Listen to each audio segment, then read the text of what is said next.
On this episode, we discuss why normal blood tests are not good enough, why functional lab tests are better than regular labs, and how to identify opportunities for improved wellness or solving health challenges.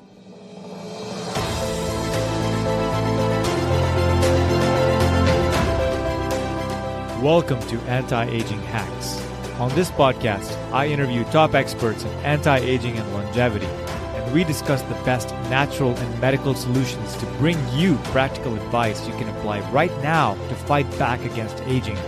We also discuss sneak peeks at some huge scientific advancements coming in the near future that will allow us to age backwards. I am your host, Faraz Khan. Thank you for spending some time with me today. My guest, Reed Davis, is a certified nutritional therapist and fitness trainer.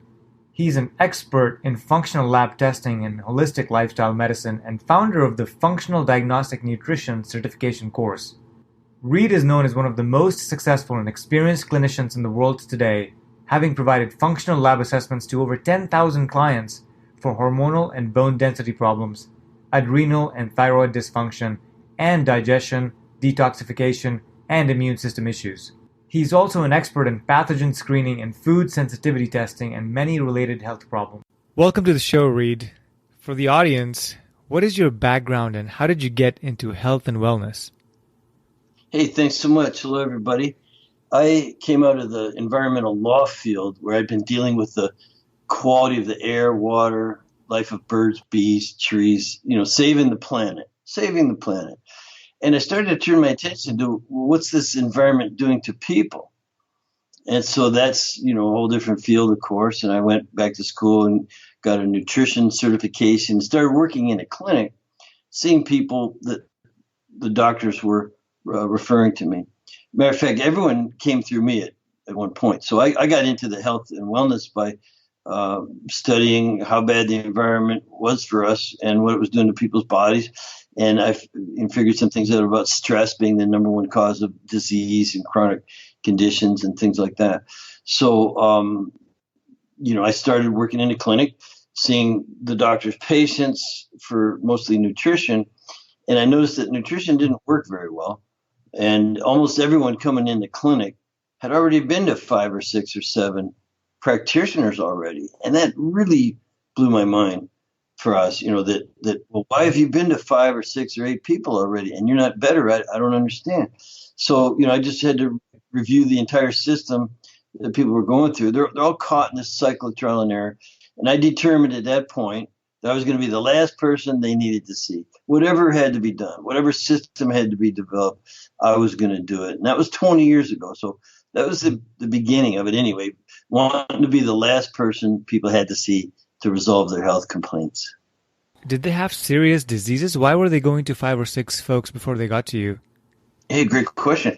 They had every kind of chronic ailment that there is, tired and fatigue, things that had been labeled by other people, fibromyalgia, chronic fatigue, sinuses and allergies, moodiness and irritability, chronic pain and inflammation and irritable bowel and digestive problems. And, they had everything that you go to a doctor for. Some people had all of it, and some people just had 1 or 2 migraines, for instance, or whatever it might be. But they had some pretty serious things, or what was a lot of different symptoms coming from a lot of different things. And this way that modern medicine works is to label the cluster of symptoms, and that allows them to have sort of a standard of care protocol for that, or prescription for that. And it doesn't get people. And so, we started looking for, back then we were calling it the root cause. I've kind of dismissed that term now, but we started trying to find the underlying causal factors, and that made us more like health detectives than health practitioners. You don't have you don't make assumptions about what, they might come in with, I've got fibromyalgia, which means they've got pain and muscle aches and they're depressed and they're overweight and they're tired and it means all these things. But so how do you sort that out? It's really cool that you decided to be the last person a client would see. How long did it take you to kind of get to a place where you could make sense of it all or try to get closer to the root cause, even if you couldn't find the root cause, because as you said, it's very hard to figure it out. Yeah. Well, we're still learning. It's 20 years later, you know, and have learned a lot of things. So mostly it's because back then I started running lab work, what was called functional lab work. Matter of fact, it wasn't even called that. It was just called alternative lab work. And a lot of alternative practitioners, I made good, fast friends with them. They were my mentors. But, they were considered by modern medicine as a lot of quackery and different things. I mean, they were sincere enough, really trying to help. And some of them were, and there was new labs forming back then, not nearly as many as there are now, but people doing saliva testing, urine testing, stool testing. You just can't tell everything that you want from blood alone. What I did was just sheer volume of lab work and the number of clients I had. I just really was good at building a practice and building a business. Really worked hard to get as many people as I possibly could to work on. And, I will admit openly, I didn't always know what I was doing, but it didn't stop me from doing a lot of it, running labs and trying to figure out what was wrong. And so you recognize patterns. So it took me years, to answer your question, many years, and we're still learning. But I worked in a clinic for almost 10 years, and I ran thousands and thousands of labs on thousands and thousands of people. And again, made my own observations. I think I recognized some things those doctors weren't picking up on. And then, of course, there's the protocol side. It's not just figuring out what's wrong. It's figuring out what does that person need to do themselves to fix it. Because, we don't have prescription pads and scalpels, in that kind of an office. We don't want to use prescription pads and scalpels. We want to have the person behave, follow directions and see if their body won't heal. We're basically capitalizing on the innate healing ability of the body. That's great that you say that. Now, you're the founder of Functional Diagnostic Nutrition. Can you explain to the audience, Reed, what that means? That's just what I ended up calling the methodology. So a methodology is a step-by-step process and a way of thinking about it. So there's the method, and then, how you perceive the world, the universe, and how things are supposed to work. So I just had to come up with a name, and so I came up with Functional Diagnostic Nutrition. It's functional. We care about function. We don't care about diagnosis and treatment of specific conditions like doctors do. We leave them a complete monopoly on diagnosis and treatment of disease. We want to know about function. What's malfunctioning? Is it the hormones, the immune system, digestion, detoxification, energy production, and what have you? So we care about function. Now, it's diagnostic in that we use investigative tools and data. So that's like not a medical diagnosis, no medical diagnosis. It's diagnostic, though, in the sense that we're probing and analyzing. We're doing what a computer guy might do to fix your computer. He runs a diagnostic program, says, oh, this is bad and that's bad, and we're going to fix those parts and you're fine. Same thing with a car. Car mechanics, some of them are brilliant, as you know, and they use diagnostic equipment, and to figure out what's really wrong so they can actually fix it. And so it's functional. It's all the functions in your body. It's diagnostic using data, just data-driven. And then the nutrition, but it's more than just nutrition. I mean, you are made of food for us and listeners. You are made of food. So nutrition is important, getting all the nutrients. But it could be nutrition for your soul or for your mind, for your mental, emotional health. And so it's nutrition and more like nurturing. So functional diagnostic nutrition / nurturing, feeding and giving the body and the person everything that they're genetically required to have, and working on the mental, emotional, spiritual side as well, because those are also reasons why people are unhealthy and unhappy. So you got to it's very holistic. So let's get right into it. You say that normal blood tests are not good enough. Why do you say that? Well, they're not good enough for me. They're good enough for a doctor who just wants to find out if you're dying or if you have some horrible imbalance, like if your cholesterol's off the charts, or if your blood sugar's off the charts, or if you have other things that could be going on. You could go in with a complaint. Well, let me just say that's a good thing. You want to get checked out by a doctor who looks at your normal, quote unquote, normal blood work. But what happens in our office and offices, I've trained a few thousand people now. People come in and they've already been to the doctor and been told that their blood work didn't indicate anything wrong that was wrong with them. So there are people are out there suffering. And matter of fact, audience, raise your hand right now if you've been told or know someone has been told there's nothing showing up on your blood work, and yet that person feels like crap. And so we know that there are other indicators and markers that just aren't on blood work.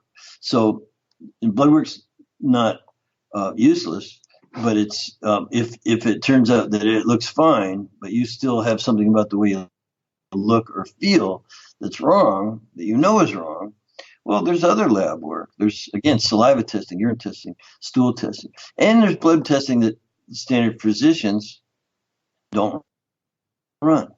Like a lot of the food sensitivity testing we do, they consider it experimental. And really, it's unfortunate for the doctors who might know about some of these labs. They don't run them because insurance doesn't pay for a lot of it. So it's an out-of-pocket thing, and doctors just pretty much don't offer their patients things that are going to cost them out of their pocket. On the other hand, we are not bound to any of that. We don't take insurance. It's all free market. It's what people are willing to spend on themselves to really get healthy, and not just treat the symptoms or manage their disease. That's a great segue, Reed. Now, when I go to my yearly physical exam with my doctor, I believe they take some blood tests and they also do a urine test. What are functional labs, I should ask, and how are they different from the normal labs or tests that somebody gets done every year? Yeah, well, those doctors, again, are very important to have in your world, on your team, let's say your health team. Because if something did show up that was really harmful, the doctor's there to save your life. And they're going to recommend things to you that would, maybe just manage the disease, but save your life and what have you. So we don't poo-poo those things. We just say that they're not enough for us. For people who want to really be super healthy, not have aches and pains and tired and fatigue and foggy thinking and all these, what are generally considered by physicians as vague symptoms, So, that they would just say, oh, just take a pill, for it. Well, we say we don't want to take pills. Drugs are toxic. I don't want to take all this stuff. I want to find out what's wrong and try to fix it. Well, teach me how to live. Teach me what activity or behavior I need to do to stop that in its tracks. Is it my diet? Sleep? Is it exercise? Is there some stressor that's hidden that I don't know about? Something having an effect on me? And then, there's natural things I can use. Besides food, there's always supplements. So, there's a big difference in what we're looking for. We really, again, grant full monopoly to treatment, identification and treatment of disease, real disease, to doctors, and they use those tests. So when they don't see anything, now what? You still feel lousy. You're not optimized. I could tell you just story after story after story, and everyone listening probably already has a few of their own, of how the doctor said, don't worry, it's normal, everything's going to be okay. Come back when you're really sick. Yeah. Coming back when you're really sick. Well, how do I not get really sick? How do I sort of stop this progression in its tracks, reverse it, and get back to where I never need to come back to see you, to the standard physician, if possible. Look, yeah. So, and everyone's such an individual, and that's where the problem lies for physicians. They treat cohorts, groups of people. Like every study that they use and cite for the way that they diagnose and prescribe it doesn't apply to every individual. There's a lot of individuals it just doesn't apply to, because everyone's so different. I had a follow-on question about the labs themselves. What different body fluids and biomarkers do you measure? Yeah, well, we mentioned the saliva. Of course, saliva is really good because it's real time. It's like you can measure cortisol, for instance. Cortisol is your stress hormone. You can measure it in the morning, and it's different than noon, and it's different than afternoon, and it's different than night. So there's the circadian rhythm, the daily rhythm of waking and sleeping, and you can measure that. Some people are on a roller coaster. There's very specific patterns your cortisol should follow. Now, we use saliva and we take samples throughout the day. If you just took a blood sample, cortisol is useless. It's basically an average of the last 4, 6, or 12 hours or longer. So what good is it? It's just total cortisol, which is highs and low points throughout the day, which could be very, very much out of range. Again, the roller coaster that I'm talking about. So averages that you would get from blood for a measurement like that would be, so saliva is best. It also gives you bioavailable levels of your sex hormones, like testosterone. Now it's most important and highest in the morning. We do measure up the morning, but you get what's available now to the cells that would use it. Whereas in the blood, you have to do the total testosterone, the free testosterone, the sex hormone binding globulins, and do a lot of figuring out. So, it's just really easy too. It's convenient.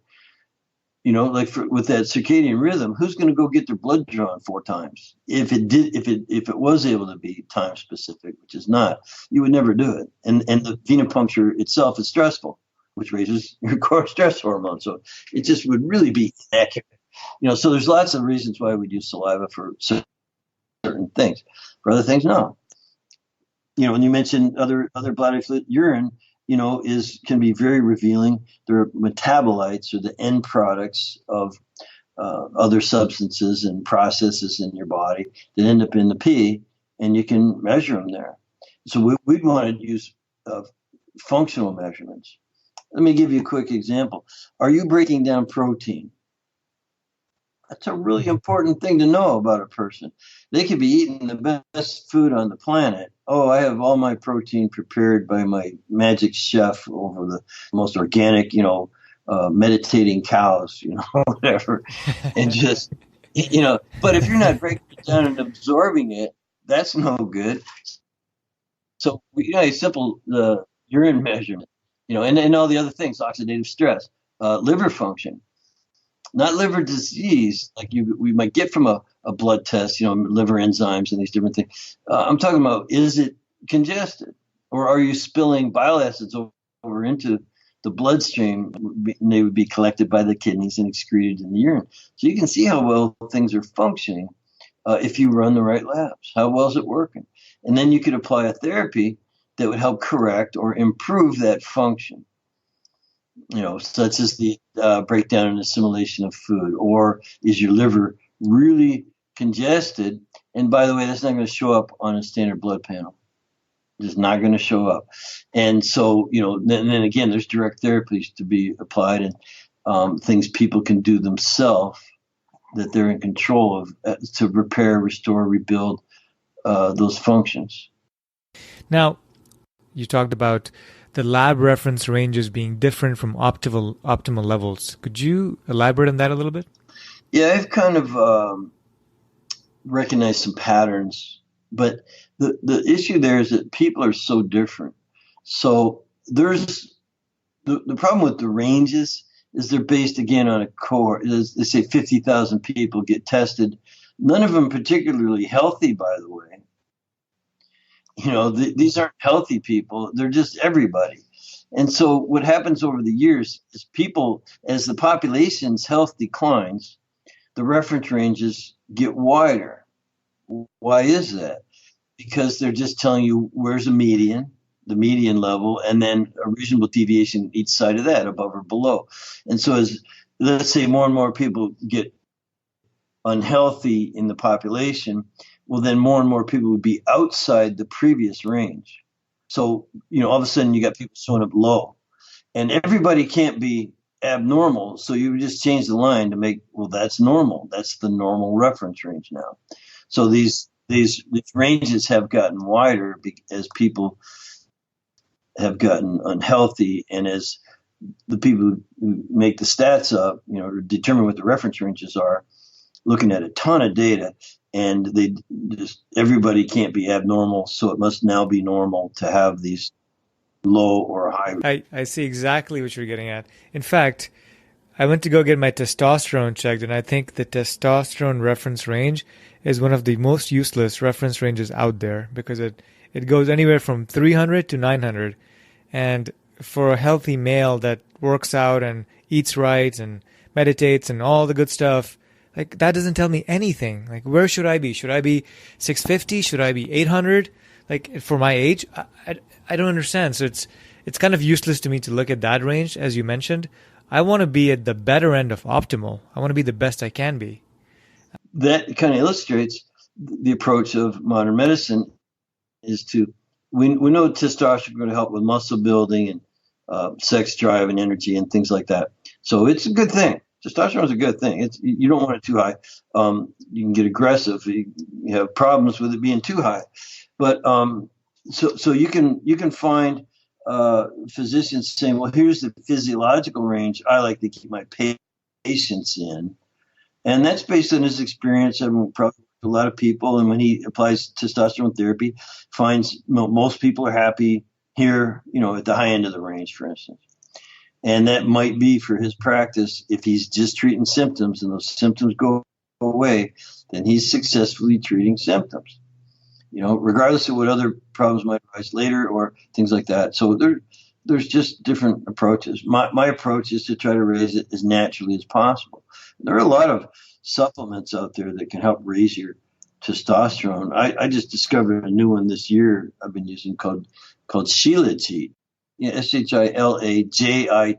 Shilajit.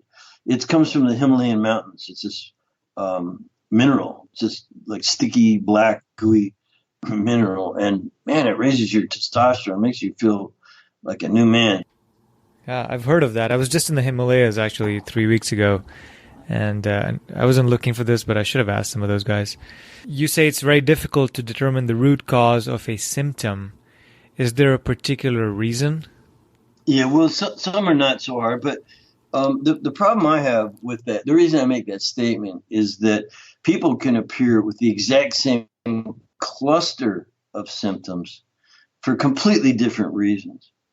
And when you use that methodology to treat people, like, basically, what's your cluster of symptoms? What's your symptoms? What are you here for? And they could rattle off 4 or 5 things that sounds like thyroid or sounds like, digestion or sounds like a parasite. And then that person would even run a test and then pat themselves on the back. Yep, I found your problem. It's low thyroid. So if you have, let's say, tired and fatigued, weight you can't get rid of, your extremities are cold or even numb, you feel sad, your hair's falling out or thinning, and you have constipation, that's 6 traditionally reliable cluster, symptoms, which in a cluster would point to thyroid. Now, God forbid you go check the thyroid and it's low and pat yourself in the back and tell that person, I found your problem. And you could even give them some thyroid hormone to raise their thyroid up a little bit, and they feel better. But you didn't fix anything. You're just mitigating to some extent, but they can come back, or new symptoms will appear. That same person then might say, well, my libido's low, and I can't put on any muscle. And, oh, that sounds like testosterone. So then measure for testosterone. Oh, yep, that's low too. Here's your testosterone. Now you have a person on 2 different medications for God knows what or why. You have no clue about what's the true underlying causes or conditions and things like that. Now, you can start to hack your way upstream with a lot of these functional labs. But I found over the years, even that is like you're still kind of chasing the symptoms or cluster symptoms. You're chasing what you think the problem is. Like, again, if you just think it's thyroid and you go, oh, yeah, look, low thyroid, I found you. Well, why is the thyroid low? I could probably give you at least a dozen reasons why your thyroid's low that have nothing to do with a faulty thyroid. It's just responding appropriately and accurately to the kinds of stressors and things in the environment. So it's doing basically what it thinks it should be doing. And, it's conserving resources. It's trying to basically hibernate. Your thyroid would slow down a lot under the right stress conditions. Not to mention there's toxicity that slows down the production and things like that. So there's a lot of reasons you could have low thyroid that have nothing to do with the faulty thyroid, and yet your thyroid hormone is low, and here's your prescription, and you might even feel better for a while. So that's why what I mean about root causes are hard to determine if you use that approach. So, here's your cluster of symptoms, probably means this. In other words, sounds like something, and then you go test that thing, and then you treat based on that. Well, if the results are limited, if the results are come out perfect, good. But if for most people, I'd say 8 out of 10 people don't really get better. They're still chasing something. Or, yeah, that's good, I feel a little better, but. Very interesting you say that, and it makes sense to me. This is why you read stories of people taking so long to get diagnosed or even get misdiagnosed, which leads to worse conditions down the road. And I understand none of this is easy. Having done thousands of labs, Reed, what do you do instead? So, in that looking upstream, I've determined over my 10,000 clients and thousands of lab tests that I run that there are certain areas that we should look for how they're functioning.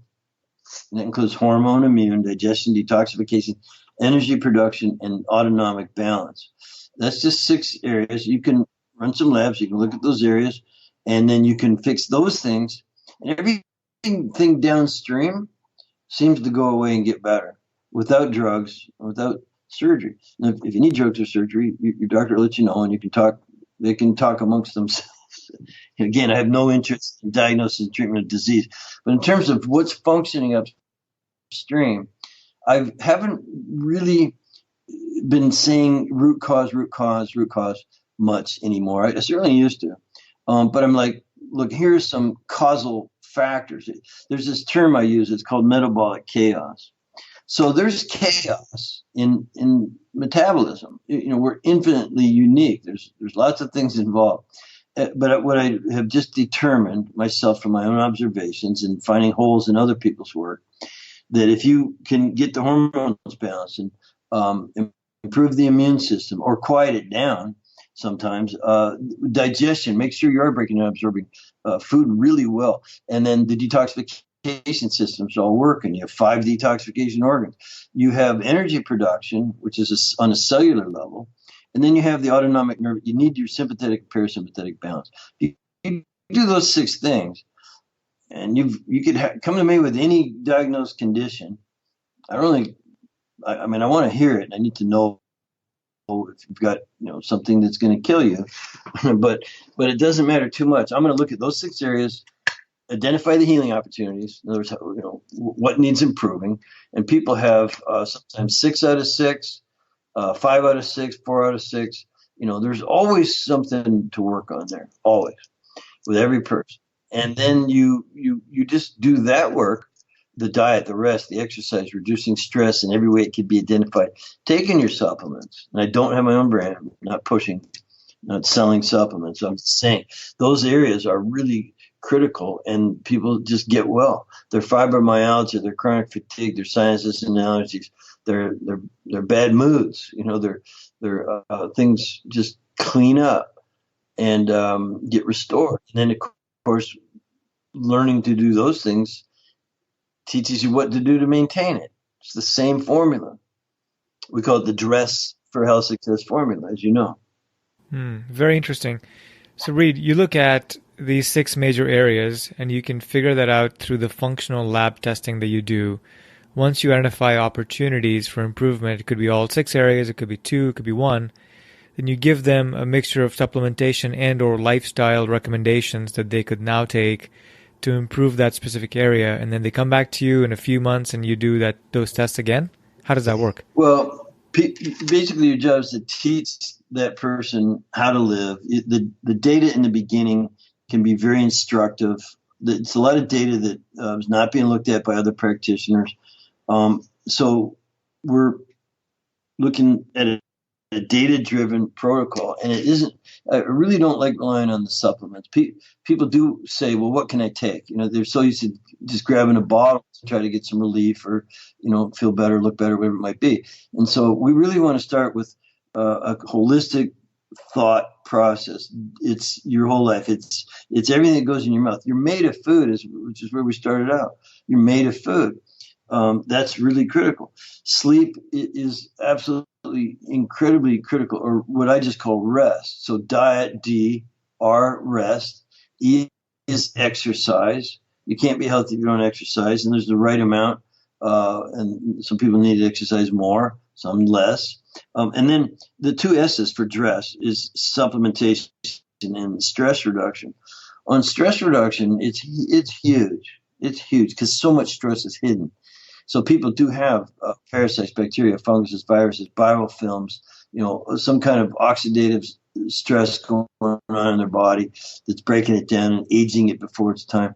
They have food sensitivities and lots of other things in the environment. And so, again, remember, that's where I started with saving the planet, saving the environment, and then turn my attention to how's it affecting people. I learned a few things in 20 years. So this DRESS is the way you fix everything. Simultaneously, it has an effect on every cell in your body, every tissue, every organ, every system.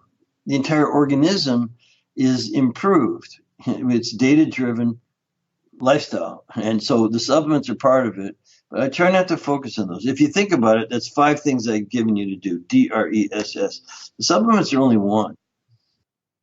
And people will say, well, what can I take for this? I might tell them to take a walk, take a hike, take your wife out to dinner, take a look at, a lot of things in your life, but not just supplements, although I think they're critical and really important. Understood. Let me ask you, let's change tack a little bit and ask you, what are your top 3 anti-aging hacks or tips for our listeners? That's funny. Well, I'm 66. I have a 40-year-old girlfriend. That helps a lot. Keep you in shape. Yep. So, all joking aside, I think it's really the 5 things: the diet, the rest, the exercise. I mean, those are critical. And then your state of mind, the stress thing. Like I've learned, and I was doing this for a lot of years before I always looking for the pieces of the puzzle. And I found that breathing and meditating and quieting my mind was one of the most useful things I could do. So I think it starts off with being very grateful, and it's hard sometimes. I got up this morning, 5:30. My bookkeeper says, "Well, we have to give the state, like a check for $50,000 for tax." And I'm like, what a bad day, But then you got to be grateful that okay, write the check, and like it's a real bummer, man. I hate giving the government money, but you be thankful. You really have to be grateful. And so here it is, midday, and now I'm okay. This morning, rough. So I would say you asked for the biohacks for anti-aging. It's the top 3. I really have it's 5 things, but I think the point of view, thankfulness, gratefulness, meditating, quieting your mind, what that does for you will organize your thoughts a little bit better. Your emotions turn out a little bit better. Thoughts are things that just we can't control. Just your brain, it just goes and goes and goes. And then follow emotions are like juicy thoughts. They're just they got charge on them and stuff, and they can really sort of be working against you. And then your energy goes down if you let that happen. So you don't have any energy to do anything, and then your body falls apart. So if you could really quiet your mind and work on your thoughts and your emotions, and I'm not saying control them completely, but you work on them so that your energy is up. So your energy's up and you feel good and you feel like doing something, then your body will fall in line. So I would have to say, if I had to think of a top one, it would be mindset, meditation, point of view, you could call it your belief system or, spiritual practice and all these different kinds of things. Okay.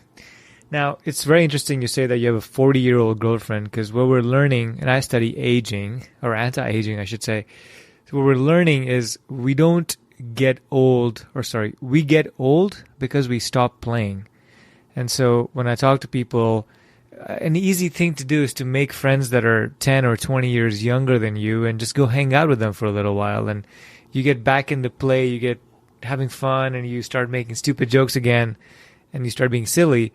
And that gets you into playful mode, which then tells your mind that, hey, I'm still young, I can play, I can do this, as opposed to just fretting over, oh my God, I hit this certain number of age, and therefore it's all downhill from here. I've had 25 or 26-year-old women telling me, I'm going downhill. I'm like, what are you talking about? You're 26 years old.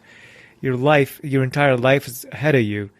So it's a lot of it is in the mind as well, and what you surround yourself with. Absolutely. Yeah, we met and just kind of fell in love, and it was great. So I'm really happy, and it fulfills a huge part of your life. I mean, you still have to be happy on the inside, but it makes the world a very pleasant place, and there is some competition there. There is some drive to stay youthful. And by the way, 40 is the perfect age to stay for the rest of your life. I don't know how old you are for us, but I've studied anti-aging as well.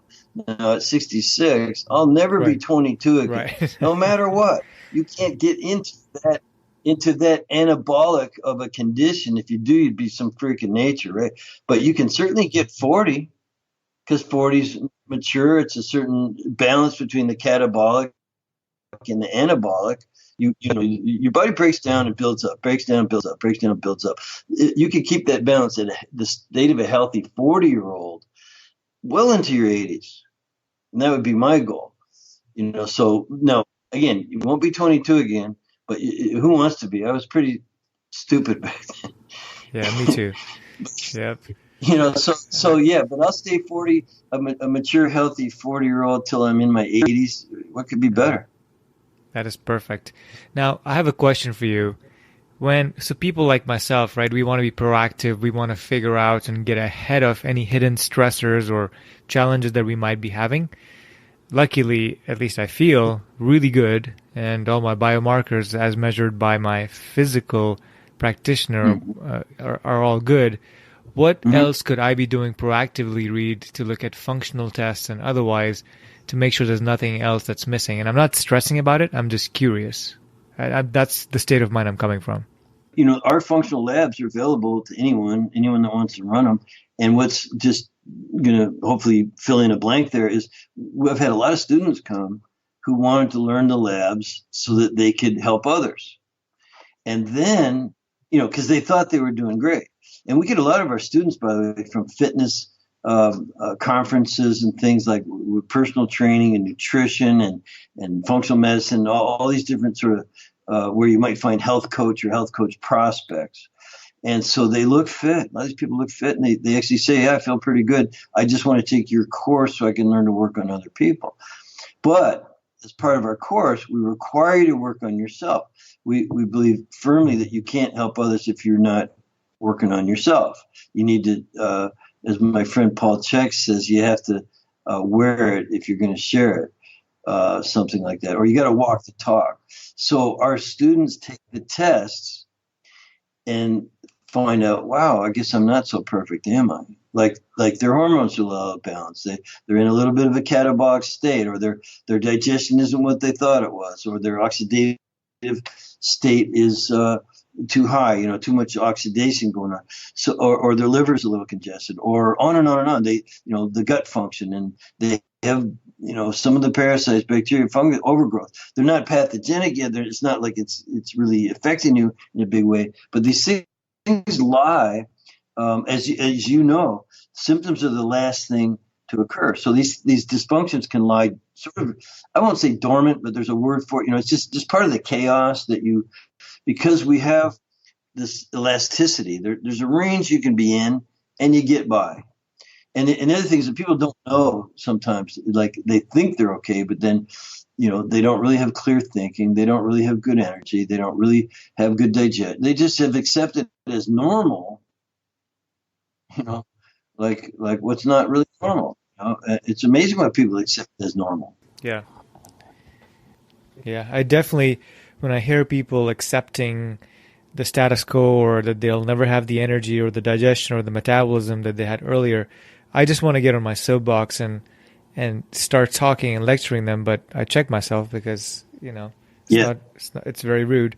But, I've found so many things really that we can kind of get ahead of the game, stay in really good state. And even if there's challenges, you can fix them.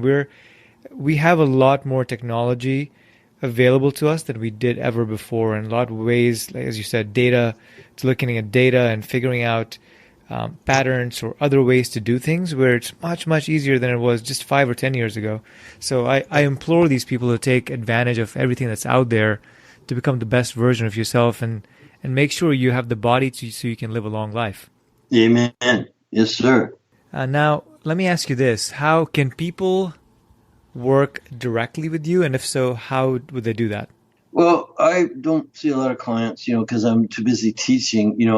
I realized in 2008, this is my 11th year having the FDN course, and it's evolved. It's really grown a lot because I interview every person who ever took it and ask them, how can I make it better? And so it's kind of group sourced. It's really an amazing, robust course. You could become like top of the line health coach, even if you don't have any previous experience. You could come from another profession even and just become an FDN practitioner. And so that's what I recommend is you could take our course for yourself, just for your own health, go through it, or you could end up using it as a business and help other people later. So that's what I do with my time is I teach. Got it. Now I have a different question. So obviously it would be great if the folks listening could go take the course themselves and get certified and learn to diagnose their own issues. But if they don't want to, how do they find a certified coach of yours that they can work with to kind of go through their symptoms or what have you? Yeah, we have a customer service chat line on the website. So just start chatting. Mm-hmm. Just chat with one of my CR team. And they're there to sort out the traffic. If you're there because you're interested in the course, they'll tell you all about that. If you're there just to find an FDN practitioner, they will hook you up. Reed, thank you for coming on the show. I will link to your website information, and I'll put all this information in the show notes of the episode, as well as on the social media post. You can find all the information we discussed in this episode and links to studies in the show notes at antiaginghacks.net. To make sure you get notified of new episodes, please subscribe to the podcast. You can also follow us on Instagram at antiaginghacks and on Facebook at facebook.com/antiaginghacks. And now for the disclaimers. This podcast is for general information purposes only and does not constitute medical advice. Opinions of guests are their own, and this podcast does not endorse or accept responsibility for statements made by guests. Please seek the advice of your health professional for any health or medical conditions.